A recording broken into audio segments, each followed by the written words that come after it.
C'était le salut le plus laid d'internet. Cette vidéo fait suite à la précédente, allergique, qui expliquait les causes de l'autosabotage. Donc autosabotage égale s'auto-saouler la vie. Dans la prochaine vidéo, il y aura toutes les techniques et les astuces données par l'auteur du livre dont je parlais dans la vidéo d'avant pour justement changer sa manière de penser. Mais avant de faire cette énorme vidéo, parce que je sens qu'elle va être longue la prochaine, il faut juste que j'explique un petit mécanisme très facile à comprendre qui est à la portée de tout le monde, même un enfant peut comprendre, qui explique en fait comment juste la pensée influe ta vie. Schéma très simple. J'ai même fait un petit dessin. C'est très facile à comprendre. Prépare-toi, je schématise. Tu as une pensée. Ok?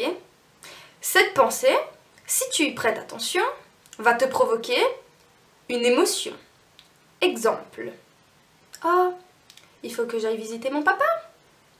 Tu vas ressentir peut-être du manque, ou tu vas ressentir peut-être de l'amour, ou tu vas ressentir peut-être de la haine. Je ne sais pas dans laquelle situation tu es avec ton papa, mais bon.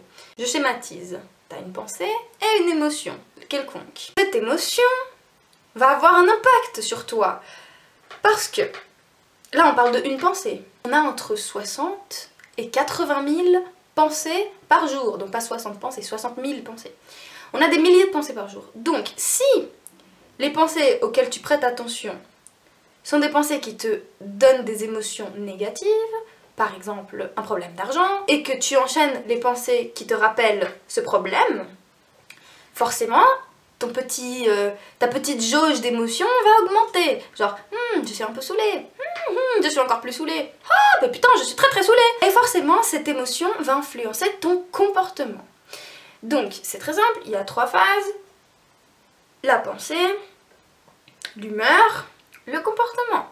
La pensée, l'émotion, qui va influer ton humeur et donc ton comportement, va te faire une action. Ça fait pensée, émotion, action. C'est pas bien dur. Je vais donner des exemples très simples. Imaginons qu'il se passe rien, t'es juste assis à un arrêt de bus, puis t'es là et t'attends. Comme ça. Bref, t'es là, t'attends, y a rien qui se passe, t'as pas de problème particulier, ta journée est totalement normale. Soudain, pour une raison X, Y, Z, tu penses à un de tes problèmes. Ex, ta famille, n'importe quoi qui te pose problème. Tu vas penser à ça.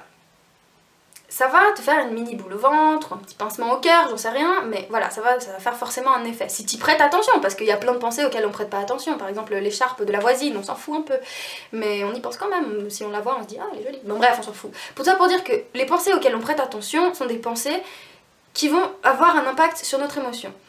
Donc du coup, tu penses à je sais pas moi, un problème que t'as, ça te fait un petit pincement au cœur et notre cerveau a un don pour s'engrener dans un cercle vicieux négatif. J'ai bien dit négatif parce que vous allez voir qu'il est très difficile de faire le contraire. C'est tellement plus simple de se dire oh merde, j'ai oublié de faire ça, oh elle va me casser les couilles, oh et en plus après je pourrais pas sortir, oh et après je vais te saouler parce que l'autre il va dire que je lui ai fait un faux plan et puis gna gna gna. Comme ça, comme ça, comme ça, ce qui va encore plus te mettre le seum sans que tu te rendes compte, parce que tu le fais pas exprès, c'est tout seul, ça se fait tout seul.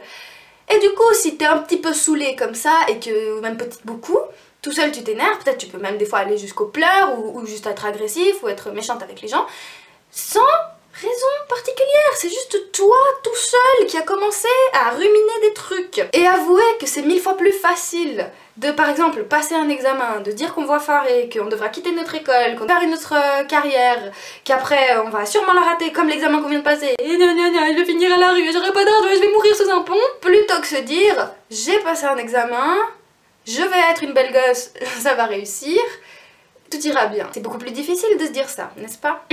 Et donc du coup, imaginez une seconde qu'avec toutes les pensées qui arrivent dans notre journée, on prête attention aux choses qui nous mettent de mauvaise humeur et qui en soi n'ont qu'une raison d'être. Quand t'es posé à ton arrêt de bus et que tu repenses à ta famille ou je sais pas qui, et que ça te met mal, y a rien qui t'a obligé à y penser, y a personne qui est venu et qui t'a cassé les pieds, à te remuer l'intérieur de tous tes problèmes, tu vois, non, c'est juste toi qui t'as pris attention à une pensée et tu t'es dit merde, et après t'as continué à y penser, et à y penser, et à y penser, et tu t'es encore plus dit merde, et c'est pas dur, regarde, tu vois, t'as une pensée qui influe une émotion, qui influe ton humeur, qui influe ton comportement, qui te fait faire des actions.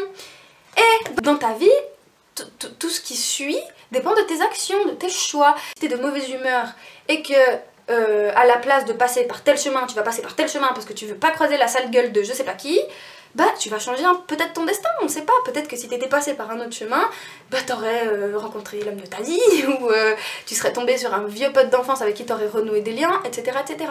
Mais non, parce que ce jour-là, tu t'es mis de mauvaise humeur et tu t'es dit j'envoie tout chier, je vais faire autrement, etc., etc. Forcément, notre humeur va avoir un immense impact sur le reste de ta vie. Oui, vous allez me dire, une vie ça dure des années, etc. Peut-être qu'une mini pensée ça va rien faire. Mais dites-vous que les pensées c'est tout le temps, ça revient, ça revient, ça revient, ça revient.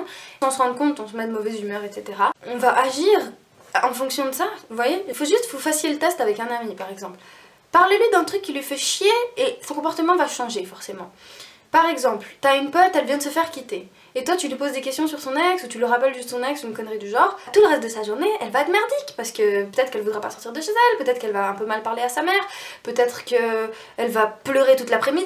Ce genre d'actions-là vont l'empêcher d'avancer, quoi, d'essayer d'aller mieux, et de passer à autre chose, et de découvrir de nouveaux trucs, etc., etc., parce qu'on va rester enfermé dans notre propre truc. Cette vidéo, c'était juste pour expliquer le fait que notre vie dépend vraiment de notre manière de penser. Il y a des trucs auxquels on prête attention et qui sont juste insignifiants. Ils n'étaient pas censés arriver dans ton cerveau, donc il faut pas que tu prêtes attention.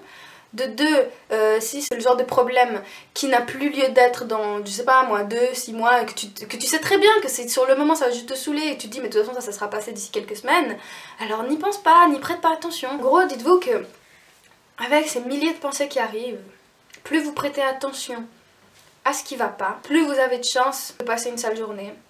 Et journée après journée, semaine après semaine, mois après mois, ça construit votre vie. Bref, pour récapituler, dites-vous qu'il y a des milliers de pensées qui vous arrivent tous les jours, que si vous prêtez attention à des choses insignifiantes, à des choses du passé, à des trucs sur lesquels vous n'avez aucun pouvoir, à des trucs qui vont juste poser problème sur ce moment, mais que vous savez que ça arrivera mieux après, dites-vous que ça sert à rien d'y prêter attention. Dans la vidéo d'après, j'explique comment justement réussir à se retirer de cette manière de voir les choses, mais il faut retenir ça, qu'on a des tonnes de pensées par jour. Ces pensées-là, forcément, elles influent notre humeur contre notre gré, parce qu'on décide pas, enfin on décide d'à quoi on pense, mais on décide pas des émotions que ça nous provoque. Du coup, forcément, votre humeur va influencer votre comportement, qui va influencer donc absolument tout, vos relations, vos actions, sorties, tout.